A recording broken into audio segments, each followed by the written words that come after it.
Good day, dear students.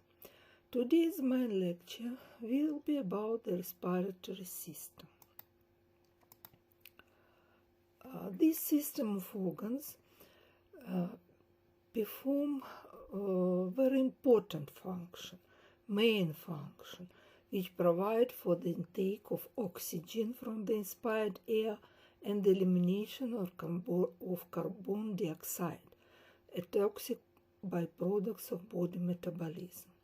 It means that in respiratory system, blood take oxygen, transport it by the arteries to the microcirculatory bed, and vessels of the microcirculatory bed are exchangeable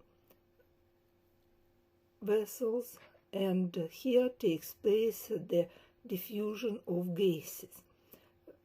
Oxygen from erythrocytes to the tissues, to the cells of the tissues, and carbon dioxide, like the byproduct, vast product of the cell metabolism, go to the capillaries and bind the hemoglobin in the erythrocytes. And then deoxygenated blood flow in the veins, return back to the heart, and then heart send this blood to the lungs, where takes place the exchange of the gases in another direction. Carbon dioxide from the erythrocytes pass across the air-blood barrier to the air in the alveoli of the lungs, and oxygen from the inspired air go to the erythrocytes. And here in the respiratory system, the oxygenated blood change into oxygenated blood. It is very important function, but besides this, respiratory system performs some additional, also important functions. First of all, lungs and respiratory system are excretory organs. Water is lost in the inspired air, and together with the water, some electrolytes also can leave the body of the person. In the nasal cavity, which also belongs to the respiratory system, is located the olfactory mucosa, the receptor of smell. And also larynx, like part of the respiratory system, participate in the phonation. In larynx, voice ligaments are located, and they participate in the pronunciation and creation of the sounds.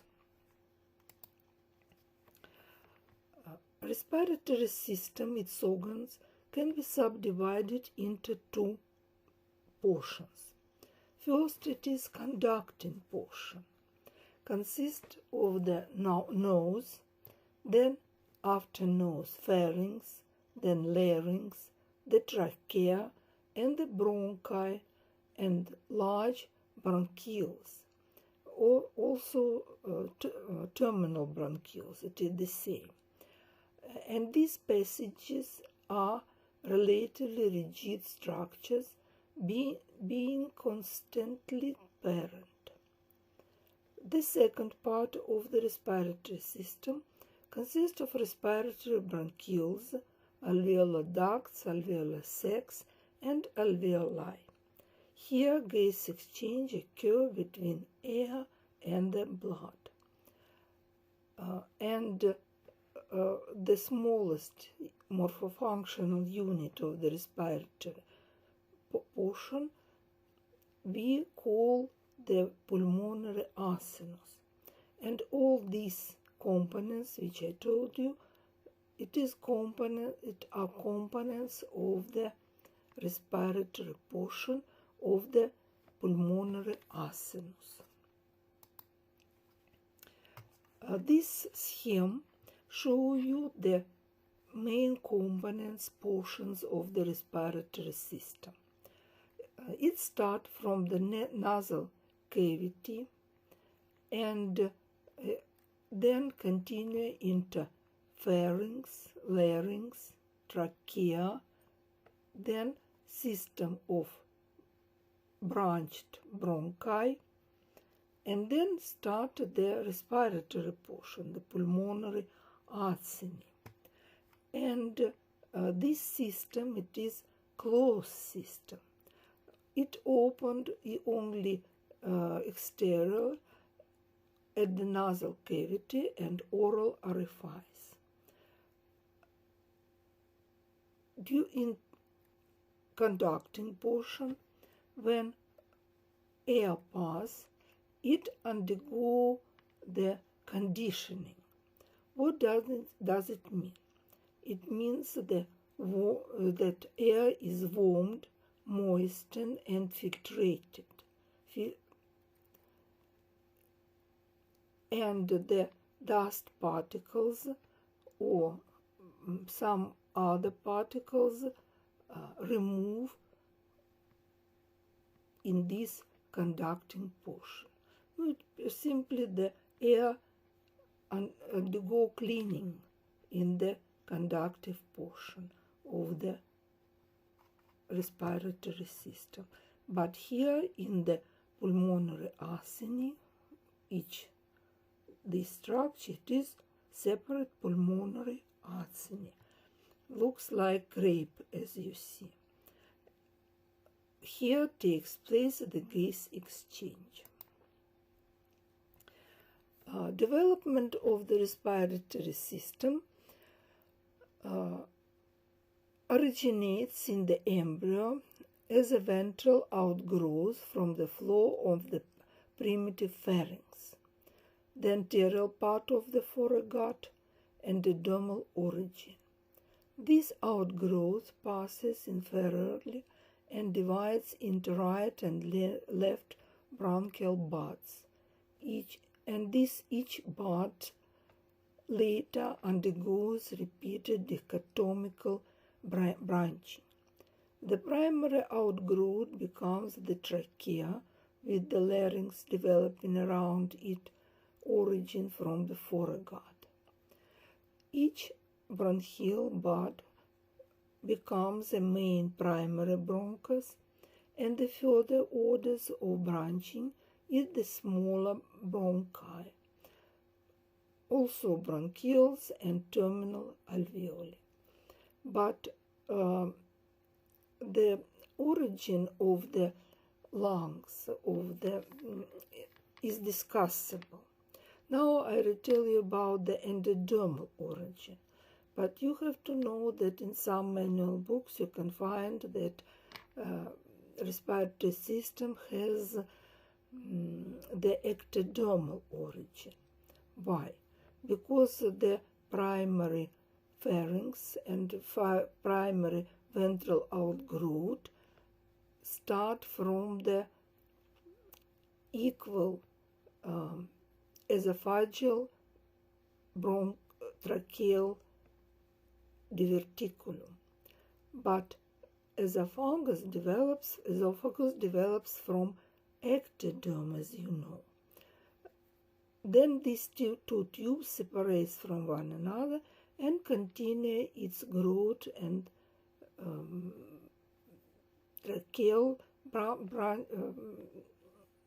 tracheal precursor continue to branch. That's why you can find these positions in some manual books. But we will talk that the respiratory system starts from the endoderm. The second precursor of respiratory system is mesenchyme. Endoderm gives rise to the epithelium covering of the conducting portion and the respiratory portion. but mesenchyme forms the accessory coats of the system, like connective tissue, cartilages, and smooth muscles. Initially, respiratory tissue of the lung has a gland-like appearance of epithelium lining alveoli embedded in mesoderm and its derivative mesenchyme, and expansion of alveoli does not occur until birth. It means that before the childbirth, the alveoli, alveolar sacs, and alveolar ducts are closed. It is closed tubes in fetus. But after the childbirth, when the newborn baby, make the first inspiration movement, this alveoli, alveolar ducts, and alveolar sacs opens and takes place so-called aeration of the lungs. That's why if newborn baby is died, we can understand is the death takes place in uterus and newborn baby was born dead, no any air can be in the lungs.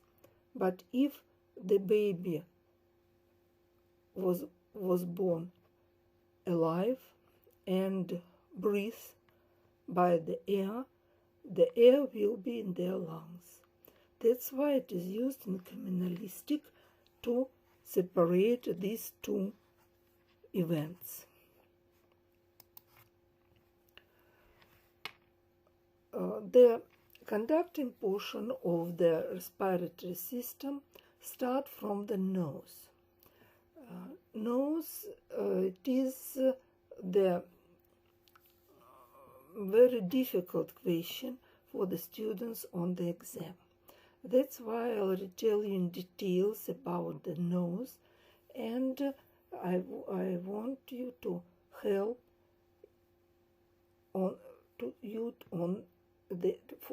in your preparations for the exams. The nose is divided by the midline septum into right and left nasal cavities, each communicating anteriorly with the exterior by an anterior nares or nostrils, and posteriorly it communicates with the nasopharynx. The wall of the anterior nares is of fibroconnective tissue and cartilage. Some cartilages are hyaline, some elastic, and its dimensions can be changed by muscular action. The remainder of the nasal cavity has a rigid wall of bone and hyaline cartilage. Each nasal cavity is divided into a vestibula, the wider portion immediately internal to the anterior nares, the respiratory portion, and the olfactory portion. Vestibula is covered by the skin. Its outer surface, external surface of the nose, it is really epidermis of the skin, also dermis of the skin, but in the dermis we can find many large sebaceous glands, and it extends into the anterior part of the vestibula, where it contains sweat and sebaceous glands and hair follicles with thick short hairs called vibrissae. They project into the airway and filter out coarse particles of dust in the inspired air. Deeper in the vestibula, the lining epithelium becomes non-keratinizing, stratified squamous, and then respiratory in type. That's why in the nasal cavity, after the vestibulum, we distinguish two portions, respiratory portion and olfactory portion. So both portions are lined by different types of epithelium. So the respiratory portion is lined by the pseudostratified columnar ciliated epithelium, which rest on the basal lamina. And this epithelium, it is part of the tunica mucosa. And under the basal lamina, you can see on this picture the respiratory epithelium, which rests on the thick basal lamina. And under this epithelium, present the loose connective tissue of the lamina propria, which is very rich in glands. You can see glands, serous glands, and also maybe mixed acini of the glands. Fluid of these glands and the goblet cells in the pseudostratified columnar ciliated epithelium moisten the surface of the respiratory portion of the nasal cavity.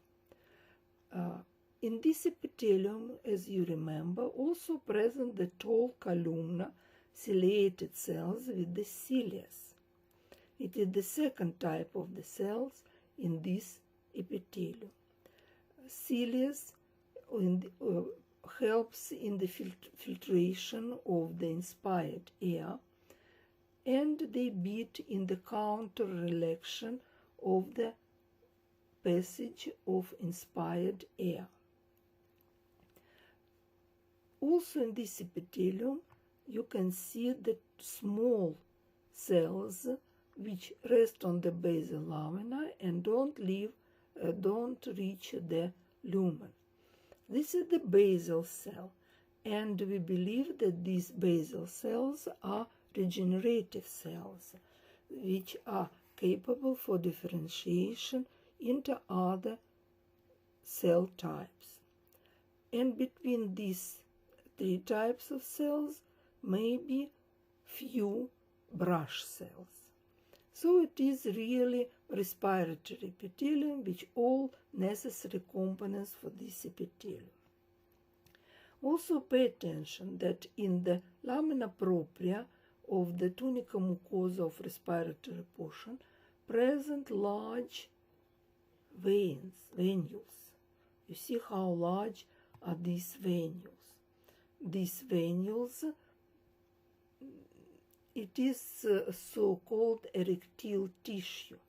These venules can concentrate blood. Now you see blood elements in these vessels. And if we have the inflammation in the nasal cavity, these stars of the erythrocytes and blood elements in the venules is very high. The diameter of the venules become larger, and the tunica mucosa can even close the passage of the air. It is because of this thick and wide venules. This picture shows you the front section of the face and of the nose. You can see that medium septum, nasal septum, and then you see the bones which start from the scale, from the bones of the scale of the face. This is very special bones, they are not simple. It is so-called turbinate bones, which penetrate into the nasal cavity. We distinguish right and left nasal cavities. And these bones divides this nasal cavity into three conchas. Concha inferior, concha superior, and medial concha. Most of these turbinated bones are covered by the tunica mucosa with the respiratory epithelium. And here you can see, I repeat once more, in lamina propria present the venous plexus of large thin-walled vessels termed cavernous or erectile tissue.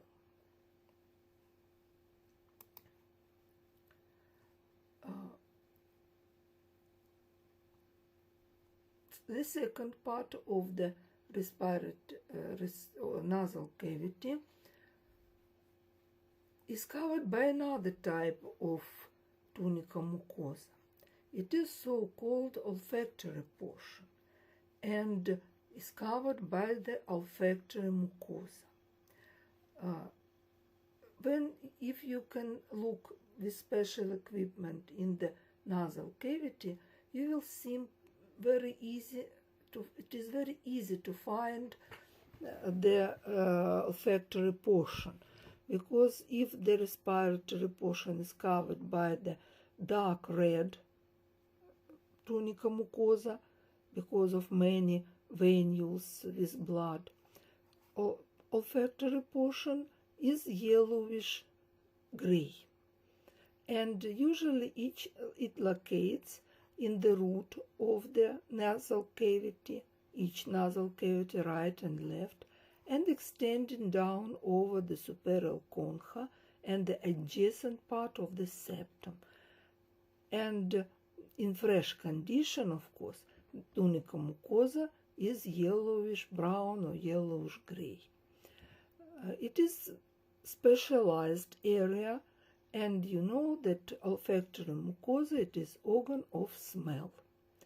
Organ of smell, it is receptor or sensory organ.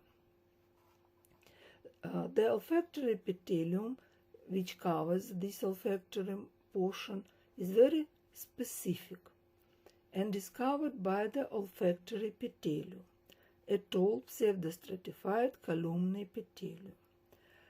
And this epithelium has no basal lamina. Three main types of cells are present: sustentacular or supporting cells, basal, and olfactory cells. Now you see the scheme of this epithelium, olfactory epithelium. First of all, you can see the tall columnar cells, no basal lamina, and also you can see lamina propria under the epithelium. Three types of cells. So yellowish, it is olfactory cells. Olfactory cells are modified by aponeurons, and their dendrites modified to form a bulb, look here, bulb, or olfactory vesicles, and they have projects above the surface of the sustentacular cells. Green are sustentacular cells. Scanning electron micrograms demonstrate that 6 to 8 long non-motile olfactory cilia extends from the bulb vesicles and lie on the free surface of the sustentacular or supporting cells. From the basal part of the olfactory cell, start axon. You can see axon, long axon, which pass deeper to the lamina propria. Then they gather together and forms the nerve fiber. Nerve fiber, you see, together it is nerve fibers. Sustentacular or supporting cells also are tall and get the apical part of the cell. They has microvilli on the which forms the striated border on the cell. You see here, striated microvilli, a lot of microvilli forms the striated border on the outer surface of the cell. And apical cytoplasm of these cells has secretory granules housing a yellow pigment in native condition, which give the yellow color to the olfactory mucosa. These cells provide the nourishment, electrical isolation, and physical support for the olfactory cells. And the third type of cells you also see on this picture, it is basal cells. Basal cells are regenerative cells. They can divide methodically and can differentiate in both types of cells, olfactory cells and sustentacular cells. Pay attention to the lamina propria. Lamina propria, it is really loose connective tissue with all components, but here locates the secretory portions of the so-called Bowman's glands. It is simple branched tubular alveolar glands which produce the serous secret. And this serous secret, like in the respiratory portion, moisten the surface of the olfactory mucosa. You have to understand that this organ, sense organ, organ of smell, it is chemoreceptor, and chemical molecules have to be dissolved in the fluid which moisten the surface, and only in this situation the olfactory cells can generate the electrochemical impulse, which will go to the cerebral cortex and will be interpreted as smell. So, after the nasal cavity, present the pharynx, nasopharynx, then pharynx, larynx, and trachea. Trachea, it is tube, rigid tube, about 10 to 12 centimeters long and 2 to 2.5 centimeters in diameter. Patency in the trachea is maintained by a series of about 20 horseshoe-shaped hyaline cartilage. Look here, it is transversal section of the trachea, hematoxylin azine staining section. Or C-shaped cartilage locates in the wall of the trachea. This cartilage is covered by the perichondrium, and defect in this region is filled by the smooth muscles. Smooth muscles are attached to the perichondrium and can slightly, that's why trachea can slightly participate in the breath movements, can stretch, distend during the inspiration and slightly return back to during expiration. Free ends of the cartilages also associated with the elastic tissue, and it is also helps in the participation of trachea in the breath movements. Defect of the cartilage present here in the dorsal aspects of the trachea, where trachea is attached to the esophagus. It is very important for the passage of the large bolus of the food in the esophagus. Perichondrium, as you remember, has a lot of nerve fibers, and if will be the large bolus of the food in the esophagus, we will feel very strong pain.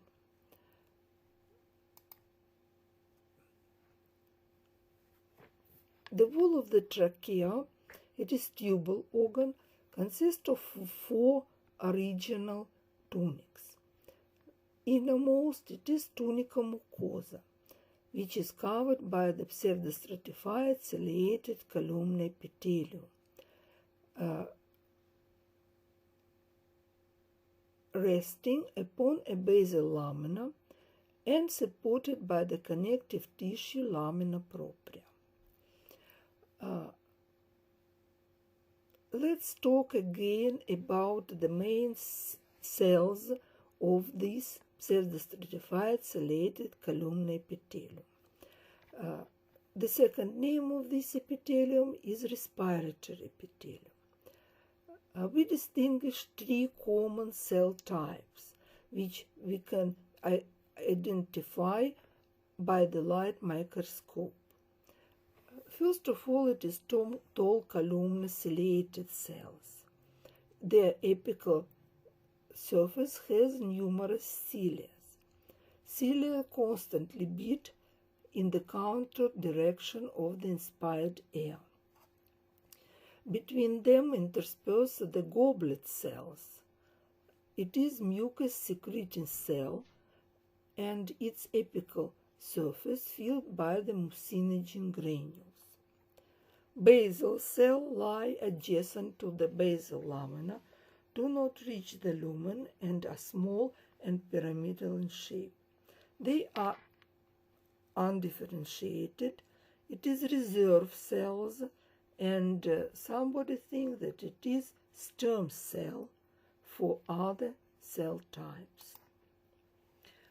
This is a light microscopic picture stained by hematoxylin and diazine, and you can very large magnification, and you can clearly see the tall columnar cells with the apical cilia.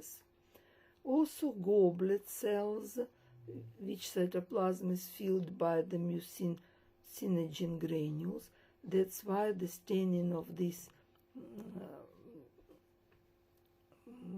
cytoplasm is pale. No, it is not only hematoxylinizing staining. Here also is used a pass reaction, and to show you the granules of the mucinogen. And between them you see small basal cells, regenerative cells, with the nucleus and near the basal lamina. Again, regenerative cells. It is scanned electron microgram, and you can see the surface of this respiratory epithelium. These are the droplets of the mucin and cilia on the apical surface of the columnar ciliated cells.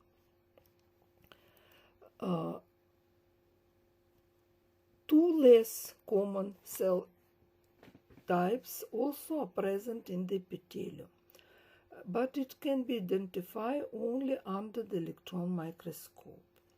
No, first of all, it is brush cell. Brush cell are tall, slender columnar cells with microvilli at the apical surface. Their function is not clear, but we think that it is sensory cells.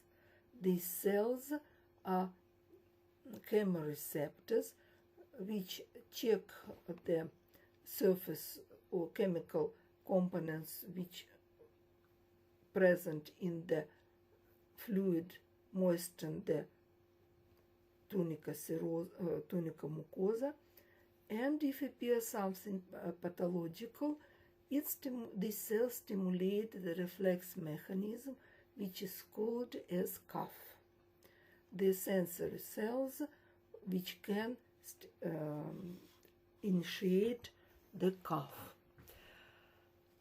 Also present if cells with small granules.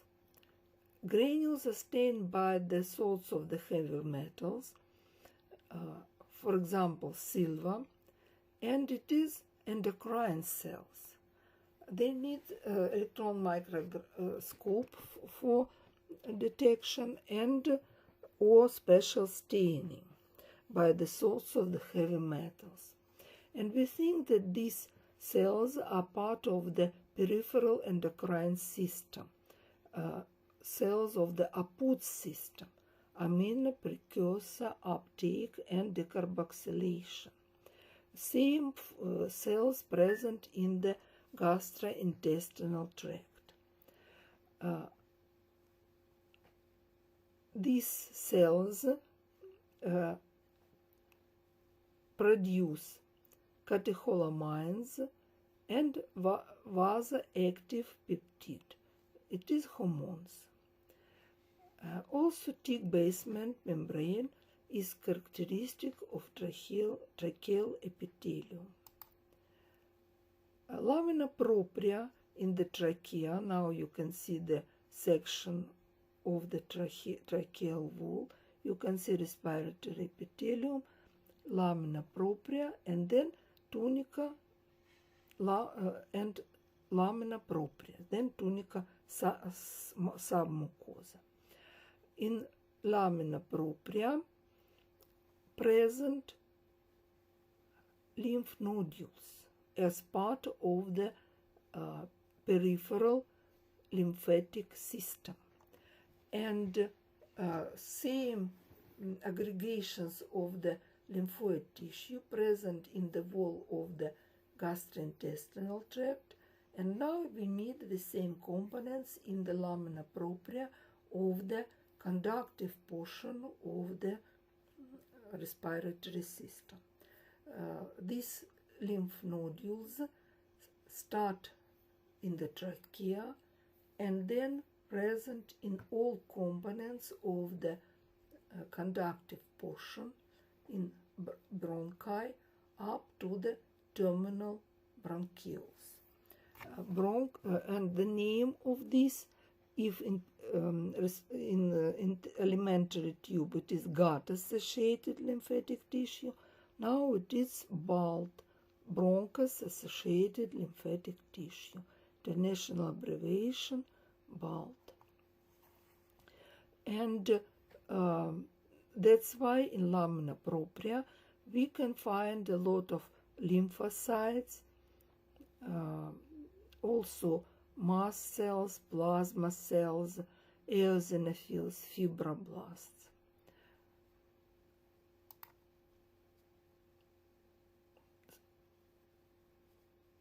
Under the tunica serosa in trachea present tunica submucosa.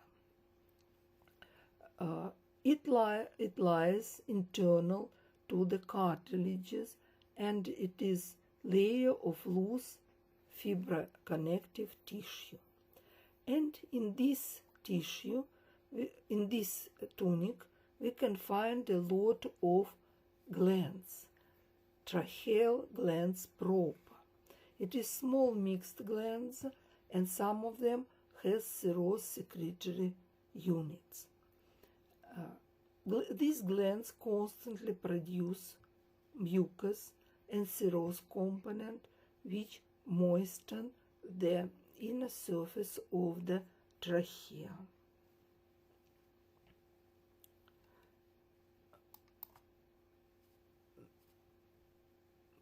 In this light microscopic picture, you can see the respiratory epithelium, lamina propria, and then tunica submucosa, which is very rich in these glands. You can see the mixed acini, serous demilunas. You can see the mucus secretory portions, and also maybe the serous secrete portions. So these secretes by the system of the ducts go to the lumen of the trachea.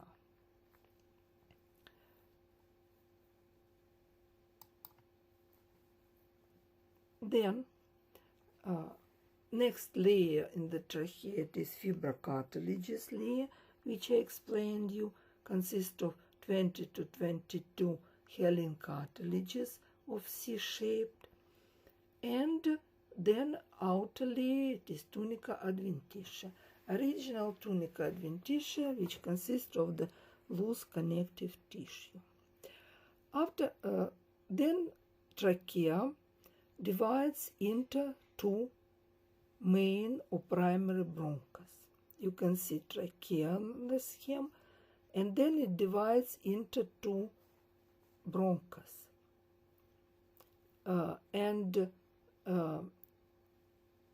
This bronchus has the same characteristic like the trachea, but instead of the C-shaped cartilage, here we can find the closed rings of the cartilage, and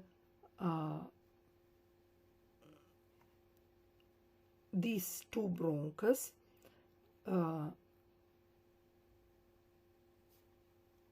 has the same components: glands in the tunica submucosa, respiratory epithelium, and closed rings of the hyaline cartilages. Very interesting that the right bronchus, main bronchus, start from the trachea on the upper to the left. Left bronchus locates lower, and the angle of the branching of right bronchus is not so sharp, and the foreign body which can enter the trachea and then go to the lungs, first of all go to the right bronchus. It is very interesting for clinic. So next division of the bronchus, bronchial tree, are large or secondary bronchi. It is necessary to say you that in anatomy the bronchial tree can be subdivided into 14 branches of bronchi.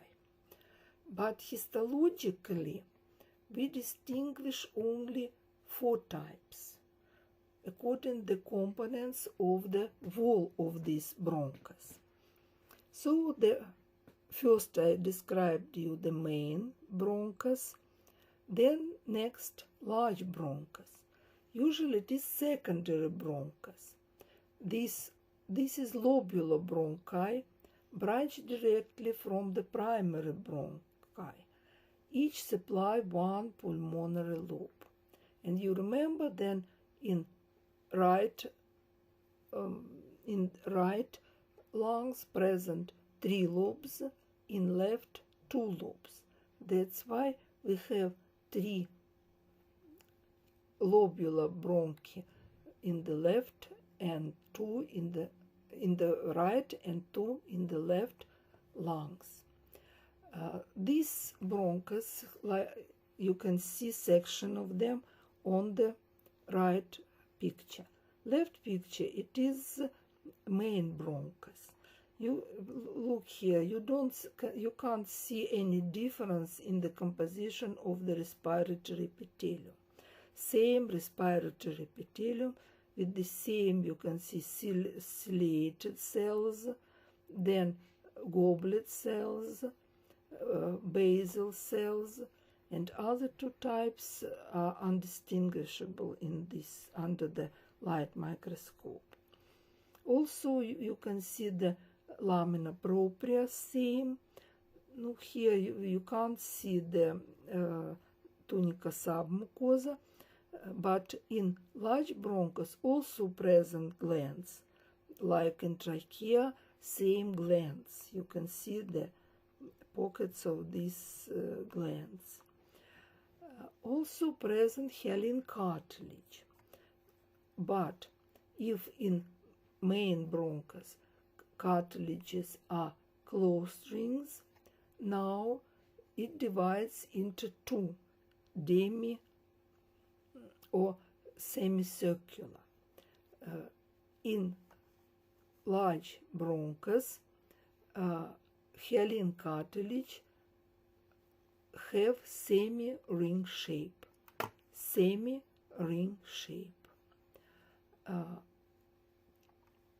Also present elastic fibers, perichondrium, also tunica adventitia.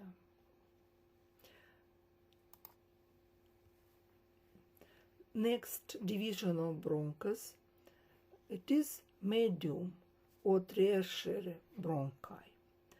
They arising directly from the secondary bronchi. Each of these segmental bronchi supplies one bronchopulmonary segment, pulmonary lobule. Muscular fiber in this layers of bronchi wall are arranged in open spirals in interlacing bundles, and between them are plates of hyaline cartilage or small islets of elastic cartilage. So, this bronchus also has four tunics: tunica mucosa, submucosa, fibrocartilages layer, and tunica adventitia. And step by step, this medium size bronchus becomes smaller and smaller in diameter. And if in the beginning of these divisions the medium bronchus has large plates of the cartilage, hyaline cartilage, step by step these plates become smaller, smaller, and smaller. If the diameter of the bronchus decrease, also decrease the size of the hyaline cartilage, and even can be replaced by the small plates of the elastic cartilage. Why so? You can see that the inner surface of this bronchus is not flat like in main and large bronchus. This bronchus participates in the breath movements. They distend during inspiration, that's why their diameter become larger, and then during expiration distend and appear folds of the tunica serosa. You can see folds in the tunica serosa. And folds become larger with the decreasing of the size of the bronchus. Same respiratory epithelium is visible here. You see goblet cells, ciliated cells, regenerative or basal cells. But glands, you see, are very rare. You see only here glands, here, and are here in this region present. So if the diameter of the bronchus decrease the number of glands in the wall, in the tunica submucosa. But all four layers present, once more, tunica mucosa, tunica submucosa, fibrocartilage layer, and tunica adventitia.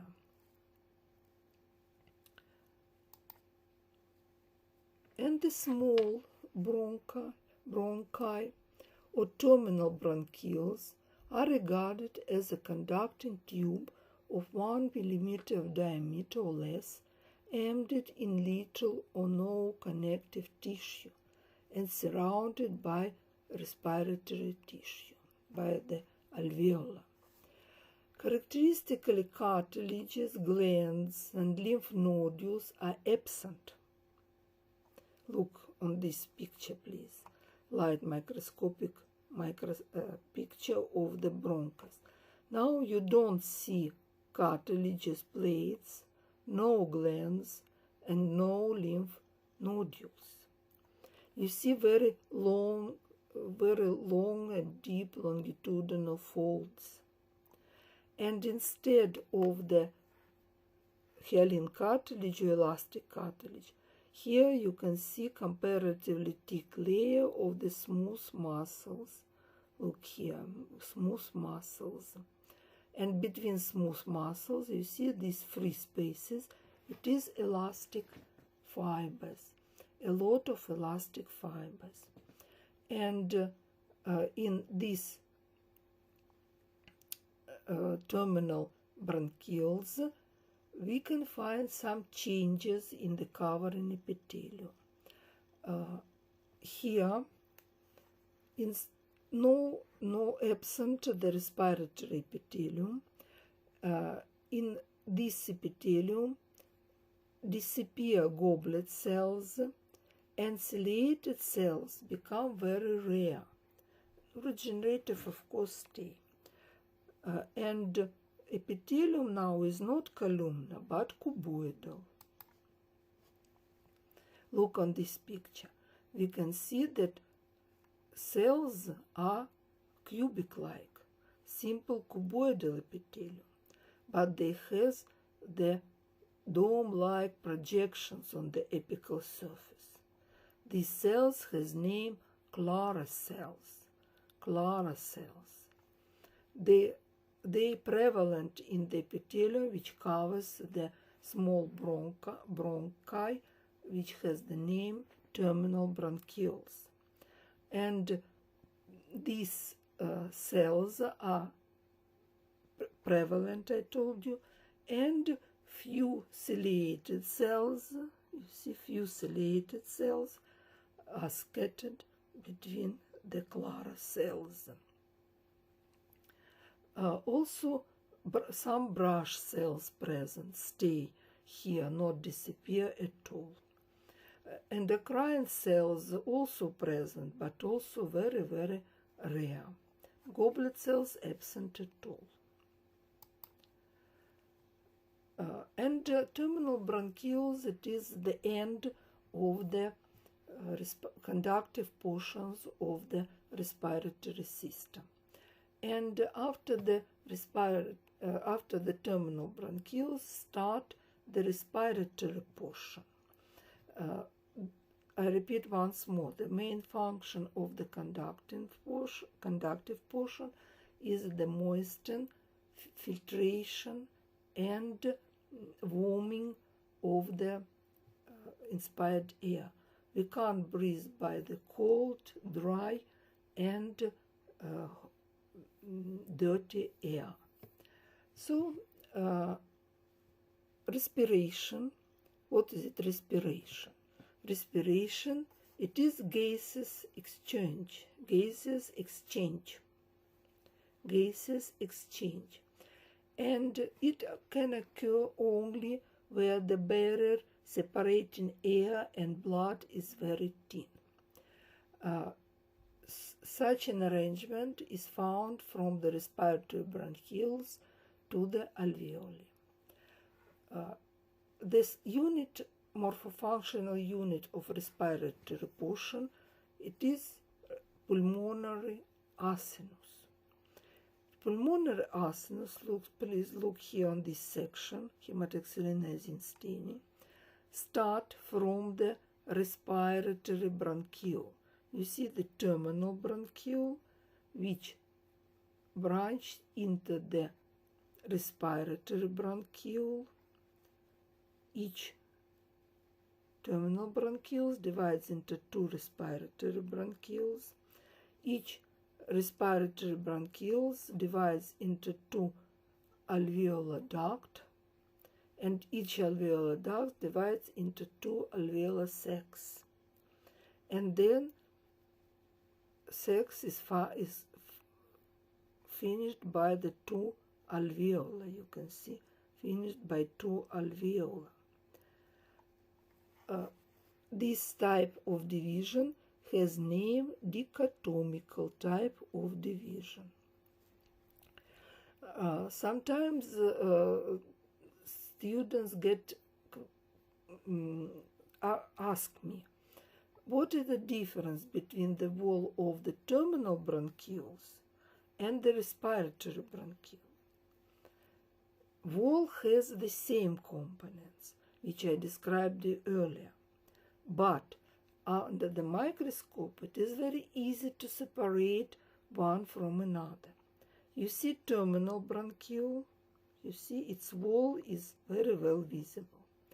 But in respiratory bronchiole, on its outer surface locates the alveoli. The wall of the terminal bronchioles of the alveolar duct and alveolar sac is erupted by the alveola, and this alveola opens into the bronchiolar duct and sac. And nobody can count how many alveoli present in each pulmonary acinus. And it is very difficult to see the wall of the respiratory bronchiole. You see only small pieces of its wall is visible.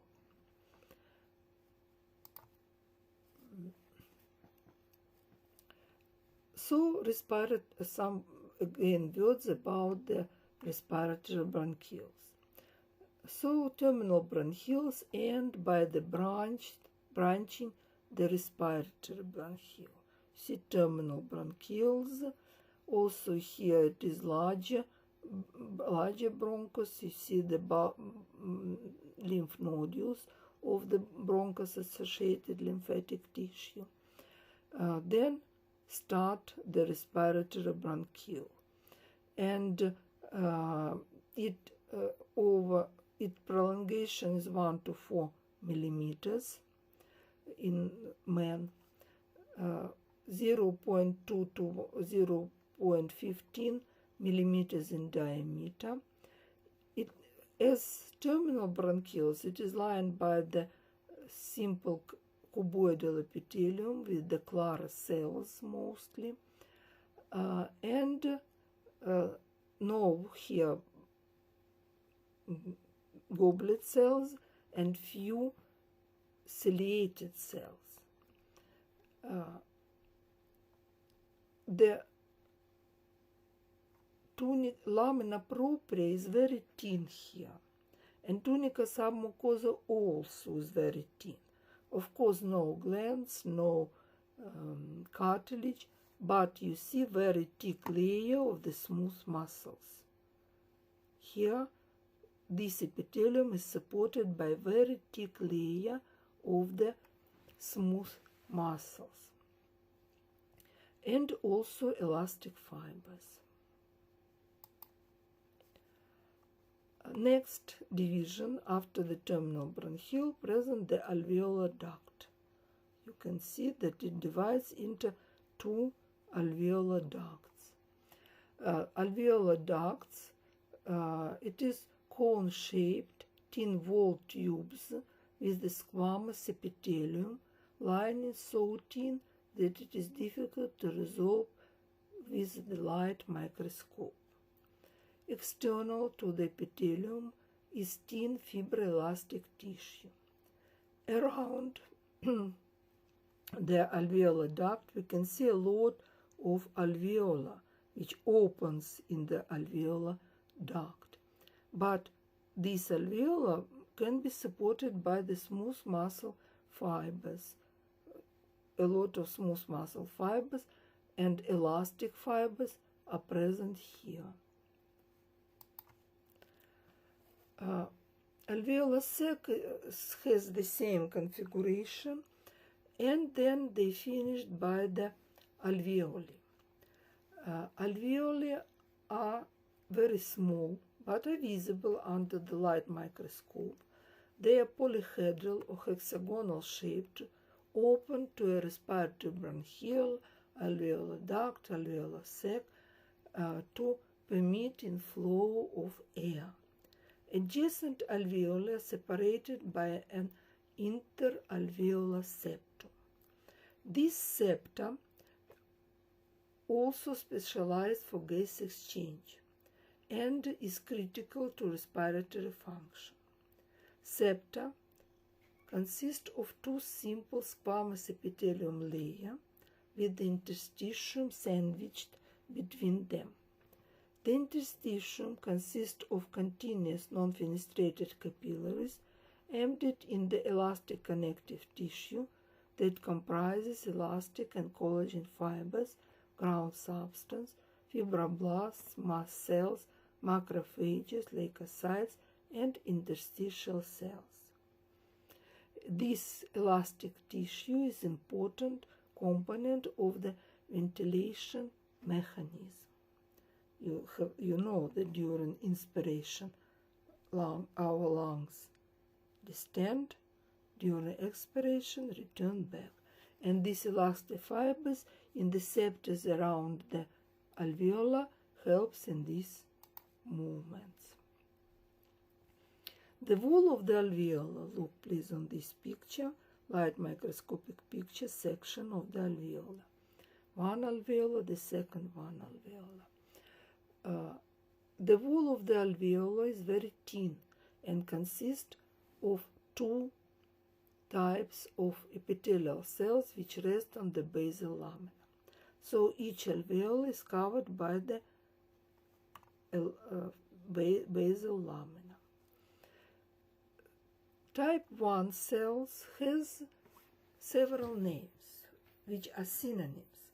In different manual books you can find different names for the same cell.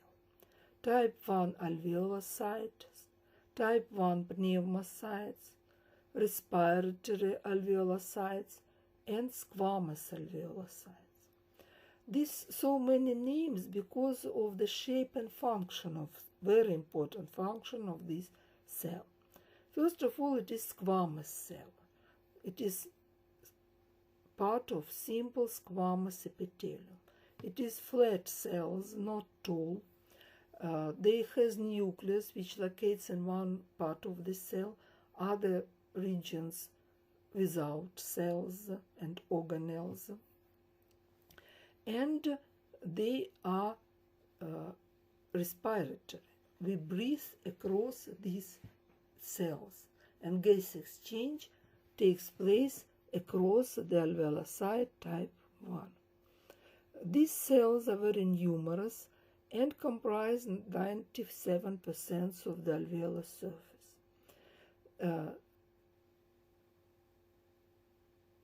These cells are gas-permeable components of the blood-air barrier. You see these pneumocytes type 1. You see long cell, flat, and this is nucleus of these cells. Second type of cells also has several names which are synonyms. Type 2 cell or type 2 alveolar cell, type 2 pneumocytes, great alveolar cells, and alveolar septal cells. They covers only 3% of the alveolar surface. These cells are really very large. Look on this light microscopic picture. You see they are cuboidal rounded. Very large cell with nucleus in the center. And usually they locate in the region where adjacent alveoli are separated from each other by the septum. And that's why it is septal cells. These cells has dome-shaped apical surface. See, dome-shaped apical surface. And in the cytoplasm of these cells present special bodies. The only these cells, alveolocyte type 1 or type 2 pneumocytes, has these inclusions, maybe, so-called lamellar bodies, multi-lamellar or simply lamellar bodies. This is a transmission through a microgram, which show you the lamellar bodies in the cytoplasm of the alveolocyte type 2 in details. This is all cell, but this is the lamellar bodies. It is oval-shaped or round-shaped structures, and inside we can see lamellas, and or parallel membranes. And these lamellar bodies contains the phospholipids, glycosaminoglycans, and proteins. The main function of these cells, it is production and secretion of pulmonary surfactant. Very, very important substance for the normal function of the lungs. It is assembled and stored in the lamellar bodies, here in the lamellar bodies, which also carry to the apical surface. You see here lamellar body, one more lamellar bodies, and they carry it to the apical surface with microvilli, and then expel the surfactant outside. Pulmonary surfactant consists of 2 phospholipids and 4 unique proteins, surfactant proteins A, B, C, and D. Surfactant organize the surfactant layer and modulate alveolar immune response. Surfactant, what does it mean, surfactant layer? Surfactant covers the inner surface of the alveolar, covers the type 1 cells, and participate in the diffusion of the gases. Very important component of the diffusion of the gases. So, let's summarize. The pulmonary surfactants serve 2 major functions. It reduces the surface tension in the alveoli and has antibacterial effects, which include cleaning the alveolar surface and prevent bacterial invasion of the many septal capillaries. The surfactant forms a thin 2-layered film over the entire alveolar surface. The film consists of aqueous basal layer, hypophyse, composed mainly of proteins, which is covered by a monomolecular film of phospholipids, mainly dipalmitylcysteine. It is a fatty acid, and its tails extend into the lumen.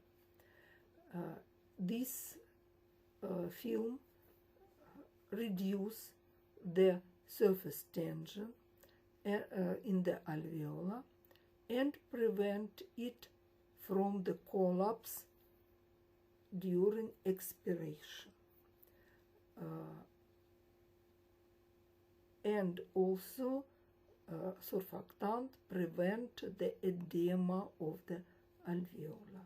So many very, very important functions. Surfactant is principally necessary for the normal function of our respiratory portion of the lungs. Now some words about air-blood barrier. We breathe across this barrier, and very pity that today's pandemic is stimulated by the virus which damage this air blood bearer. Virus kill the type 1 cells, and today last days appear new announcement that it also killed the surfactant productive type 2 cells, and that's why person can't breathe. No, it is problems to pass the gases in both directions, and it is very often lead to the death of the person. So the air blood bearer, now you see it on the electron microgram transmission, electron microgram. This large structure, it is erythrocyte in the capillaries of the septus. So cell and cell products across the gases must diffuse between the alveolar and capillary compartment. The thinnest air blood bearer consists of thin layer of surfactant. Here, you see now it is cell type 1, alveolar site type 1.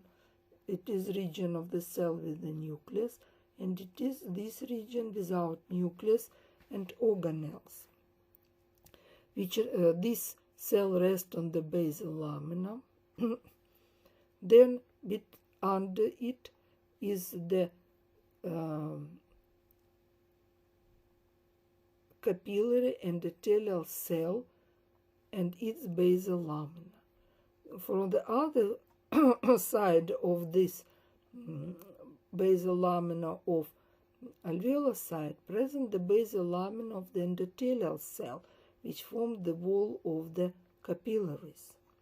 Very often these two basal membranes fuse, and gases pass across the endothelial cell, basal lamina, then alveolar site type 1, and surfactant. Here is alveolar, here is the air, and here it is the blood capillary with the erythrocytes. That's why oxygen will pass from this direction to the erythrocytes, carbon dioxide from erythrocytes to the alveolar, and then will be expirated to the external environment. So all these components arrangement produce a thin portion and the thick portion of the barrier. Usually active transport of the gases takes place across the thin portion of the barrier. Thick portion, it is portion where located the nucleus in the cell number 1, respiratory alveolar site. Here gas exchanges is very low, but in the thin portion the gas exchange is very active.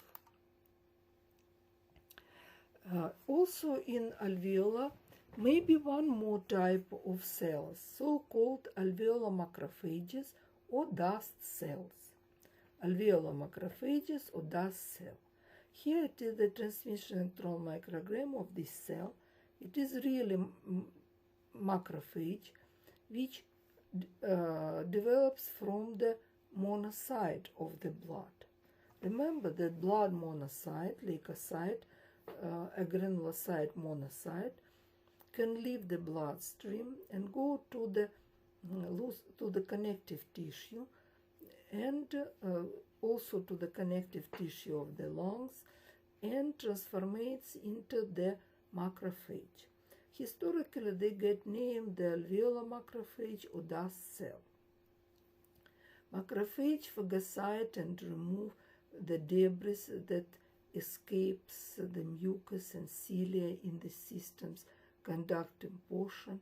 They also phagocyte blood cells if they enter alveolar as a result of heart failure, and also macrophage ingest and destroy bacteria. Look on this picture, please. It is light microscopic picture after hematoxylinase staining, and you can see macrophages. It is comparatively large cell. You can see it in the cavity of the alveolar. You see it can move to the antigens, or maybe in the wall of the alveolar, between the epithelial cells, cells type 1 and cells type 2. So macrophage participate in the immune defense of our lungs. Also between alveolar, present alveolar pores. They are visible even under the light microscope, but in details under the electron microscope. It is really small pores, openings in the interalveolar septa. These pores vary in size from 6 to 10 angstrom or more in diameter, lying in spaces between capillaries of the interalveolar septa, and they help of the movement of the air between the adjacent alveoli. Presumably, their functions is to equalize the pressure between alveoli, particularly those of different bronchioles, to permit collateral ventilation when one bronchiole is obstructed. Thus, even if a bronchiole is obstructed, the alveoli supplied by that bronchiole would not collapse. At collapse of the alveoli, it is very dangerous situation and has special name, atelectasis. And even if takes place the atelectasis, the adjacent alveoli receive air from another alveolus through the alveolar pores in the septas around the alveola. Look here, it is the scheme. Of course, scheme, not electron microgram. You can see alveola cells which forms the wall of the alveolar, their nucleus, simple squamous epithelium, as you see, septas which separate one alveolar from another. You can see here loose connective tissue and blood vessel, capillary, which travel here. And you can see the pores, you see opening between the adjacent alveola. It helps to equalize the blood, the air in the alveola, even if the respiratory bronchiole or terminal bronchiole obturated by pathologic processes or foreign body, and in this case alveola will get air from the neighbor alveola. So doctors, thanks for your attention. My lecture is over. You may be free. Goodbye.